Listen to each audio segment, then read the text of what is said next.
Hi everyone, welcome back to my channel. I'm Hiba and I'm a fourth year medical student studying at the University of Manchester. There's a bit of a change of background today. I'm sat in a different part of my living room today. Let me know which side of my living room you like better, so I'll carry on making videos from there. In this video, I'm going to be sharing with you the ultimate notebook created for student doctors, which I swear by. This notebook is literally game-changing for medical students. It's helped me so much in so many different ways, but especially when I'm talking to patients and especially in my OSCEs, which are the clinical exams that you have to take as medical students. I consistently score really high in my history taking exams, literally only because of this notebook. Before I go on and show you this magical notebook, can I please ask that you like this video and also subscribe to my channel? It really helps me out. Also, I just wanted to say that the creators of this notebook have no idea that I'm making this video. I bought this notebook with my own money, and the only reason I'm recommending it to you is because I use it every day and it's literally changed my life. So this is the notebook.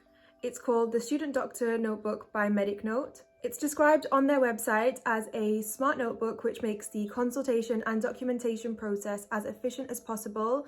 And let me tell you, that is exactly what it does. It contains space for a timetable, common reference ranges, a to-do list, but most importantly, the majority of this book is made up of clinical history taking space, which is the main thing that I use this book for. The front and the back has a plastic cover to assist with infection control, and it allows you to clean the front and back of the book and disinfect it whenever you put it down on the wards. I think that is such a smart thing to do because you're going to be using this book in the hospital. It's one of those things that when you come across, you're just like, why doesn't every book have this? Like, why hasn't anyone thought of this before? I actually once left my notebook on a reception desk on one of the wards, and I went away to do something else, and a consultant doctor came and started looking at my notebook just because it said student doctor notebook, and he was curious as to what this is.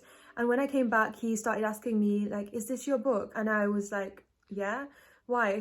And he was like, oh my gosh, this book is amazing. Every medical student should have it. As you can see, I've pretty much used all of the book to write my histories in. It's structured perfectly for you to be able to take a history according to the Calgary-Cambridge model of history taking, which is pretty much what all of the UK universities will teach and all doctors will use. If you have this book as a medical student, you literally don't need to take anything else to take a history from a patient. Apart from a pen, literally there's nothing else you'll need. You can even leave your brain behind because that's how good this book is. That's a joke, by the way. Take your brain. So the Calgary-Cambridge model of history taking says that the clinical history should be taken in the order presenting complaint, history of presenting complaint, past medical history, drug history, family history, and then social history. When you're first told as a medical student that you need to ask a patient all these things when you're talking to them, it's really overwhelming and you probably won't even remember all of the steps, let alone which order they go in. Even in fourth year, some medical students sometimes will forget to ask one part of the history. But this book gives you a section for each of those parts of the history, so you never forget to ask anything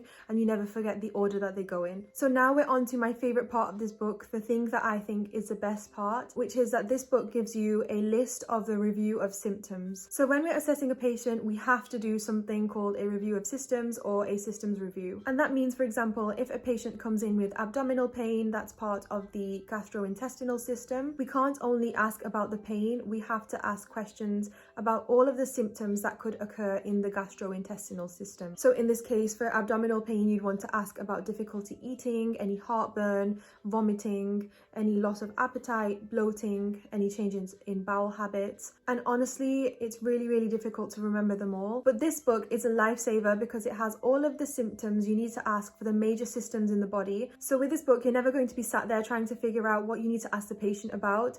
All of the symptoms that you need to ask about are in this book. The pages are actually small, but they cover a lot and they cover everything that you need to know and everything that you need to ask a patient when you go and speak to them. And honestly, it is just game changing when it comes to taking histories from patients. Because I've been using this book and because I've used it so many times, I just have this structure ingrained in my head now. So now I'll rarely forget to ask anything that I've mentioned, even when I'm not using the book to take the history. And in my OSCE exams, I always get the maximum marks available for the history taking stations and really good feedback just because of this book. Obviously, you do actually need the knowledge to put together what the patient is telling you and the information that they've given so that you can combine it and come up with a diagnosis and figure out what's going on. But with this book, you're never going to forget to ask about any of the pieces of the puzzle, if that makes sense. Also, if you're a medical student already, you'll know that when you take a history, you don't just end there. You actually have to also go and present it to a doctor and practice giving a doctor the information that you've just received from a patient. So to do this, you have to summarize the case and their condition. And this book makes it really, really easy to do that as well. Whenever my colleagues that don't have this book take a history, before they present, they usually have to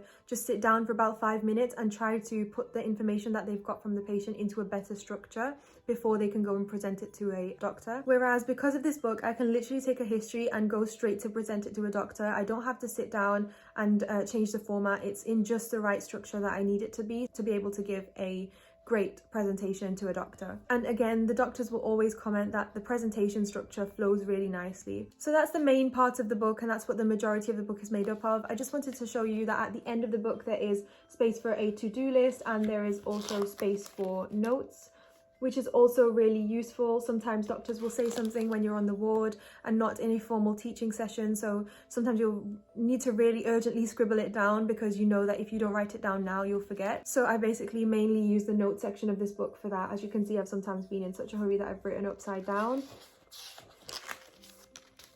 So that's it for this video, guys. That was the Medic Note Student Doctor Notebook, which I think every medical student should have. It's really worth every single penny and a great investment to help you develop your history taking skills. It really will help you do so much better in exams and just in your practice in general. Those of you who go and buy it, honestly, I know you're going to thank me. But for now, can I please ask that you like this video and also subscribe to my channel so I can continue making videos like these ones where I share my recommendations for things that I found useful, such as this book. Thank you so much for watching this video, and I'll see you in the next one.